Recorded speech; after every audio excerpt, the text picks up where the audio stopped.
원래 이제 본 수업에서도 사람이 직접 쓰는 시간이 많습니다. 근데 인공지능을 편집자로서 활용해서 시간을 절약을 하는 거지, 뭐 인공지능한테 다 맡기거나 이러는 거랑은 약간 다를 수 있습니다. 이제 기존에 있던 그런 강의들은 인공지능이 다 써주거나 이런 것들도 많이 있긴 한데, 그거보다는 퀄리티가 좀 좋게 나오게 할 수 있습니다. 퍼스널 브랜딩에 있어서 꽂히라고 할 수 있는 게 책이기도 하니까 그것도 같이 연결해서 말씀드리면 될 것 같습니다. 저는 주로 사업가분들한테 책 쓰도록 권유를 많이 하고 있거든요. 그래서 그게 다 퍼스널 브랜딩 때문에 권유 드리는 거라 가지고, 오늘 강의하는 내용은 제가 오프라인에서 원래 진행하는 것 중에 유료 강의에서 다루는 내용 중에 일부를 가지고 말씀을 드리는 겁니다. 어, 이 강의를 열어주신 모네타리움 이분도 이제 듣기도 하셨고요. 음, 이제 좋다고 해주셔가지고 제가 무료 강의 버전으로 또 만들어서 제 강의를 듣고 혹시 내 주변에 대표님들이 책 쓸 때 보니까 그 에디터 붙이는데 1,000만 원씩 받는다고 하더라고. 음, 그러니까 아예 책 뭐 출간 상관없습니다. 네. 비용이라고 하면서 1,000만 원을 받는데 나의 가치를 되게 많이 높여주는 것도 있고, 음, 그리고 누구나 인생에 딱 한 번쯤은 책을 쓰고 죽고 싶어 하는, 그러니까 자신을 뭔가 남기고 죽고 싶어 하는 그런 게 있다 보니까 나는 이 강의는 무조건 몇백만 원 이상의 가치를 고객이 스스로 느끼는 강의가 될 수 있을 거라고 생각을 하거든. 수강생 분 중에 편집자를 써가지고 한 1,000만 원 정도 들였다가 이제 책을 다시 엎은 분이 계신데, 요 강의를 듣고 나서 책을 다시 제대로 잡으셔가지고 이제 지금 쓰고 계신 분이 가치에 대해서 좀 좋게 얘기해 주셔가지고 그걸 한번 소개시켜 드려봤고요. 저는 종이책으로는 한 10권 정도 계약을 해서, 계약하면은 계약금이나 이런 것들을 받을 수가 있는데, 그런 걸 받으면서 이제 정식 저자로서 책을 출간을 했고요. 주로 창업이나 뭐 마케팅이나 육아 관련된 그런 책으로 출간을 했습니다. 그리고 전자책도 따로 출간도 하기도 했고요.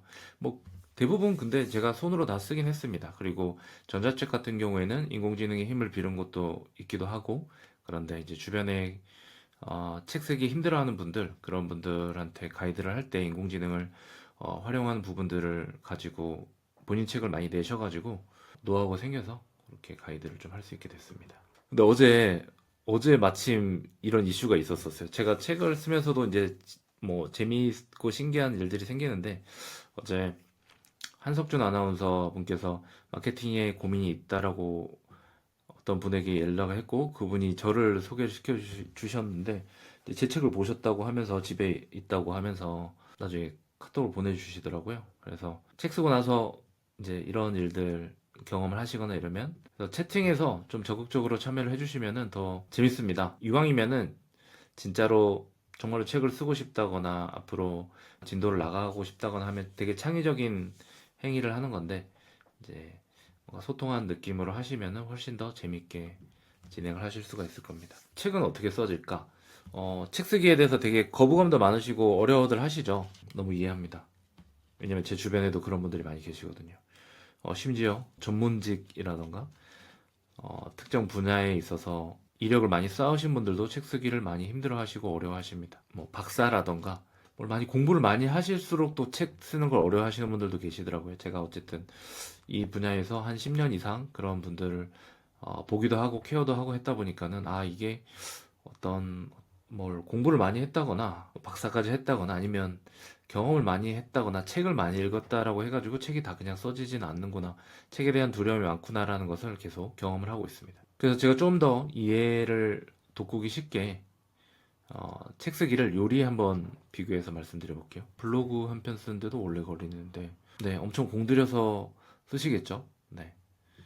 잘 하시는 겁니다. 뭐 원래 오래 걸리는 게 맞습니다. 근데 조금 더 그거를 우리의 제 속도를 내주기 위해서 인공지능을 쓴다라고 하면 될 것 같아요. 뒤에도 나오지만은, 인공지능을 쓰지 않으면 우리가 병목 현상이 너무 많이 생겨서 이제 가로막혀가지고 제 속도를 못 내는 게 문제이기 때문에, 요리하는 순서 간단하게 한번 정리해 보면, 음식 어떤 음식 만들지 정하고 재료 준비하고 조리하고 간 맞추고 플레이팅 하죠.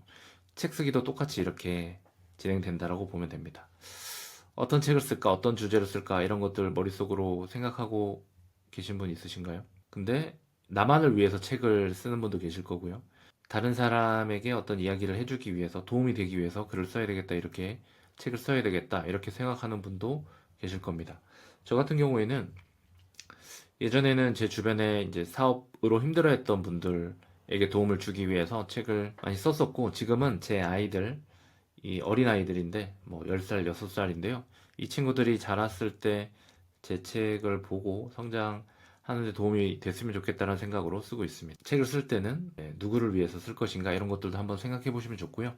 처음에는 나 자신을 위해서 쓰는 것도 나쁘지 않습니다. 불면증이 있거나 내 생각이 너무 복잡하거나 그런 분들은 책을 써서 한번 정리하시고 나면은 좀 명쾌해지는 그런 시간들을 가질 수도 있습니다.